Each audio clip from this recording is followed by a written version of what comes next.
ایک دن حضور گھر میں گوشت لائے اور مجھ سے فرمایا عائشہ گوشت پکاؤ، تو میں اسے صاف کرنے لگی تو حضور فرمانے لگے شوربہ ذرا زیادہ کرنا۔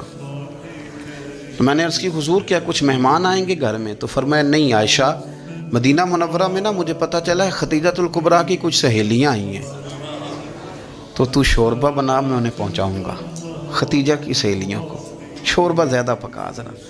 تو حضرت عائشہ صدیقہ کہتی ہے میں نے بڑے نرم لب و لہجے میں بڑی بنا سوار کے مسجع مکفہ چن کے جملے بات کی۔ میں نے عرض کی حضور سنا ہے وہ آپ سے 15 سال عمر میں بڑی تھی، نکاح بھی پہلے ہو چکا تھا، اور بتاتے ہیں لوگ کہ بظاہر کوئی حسن و جمال بھی اس ماحول کا نہیں تھا۔ حضور اللہ نے آپ کو جوان اور خوبصورت بیویاں دی ہیں، پر میں جب بھی سنتی ہوں جناب خدیجہ کا ذکر ہی سنتی ہوں۔ میں نے رشک کے انداز میں کہا، کہتی میں بات کیا کہ خاموش ہو گئی۔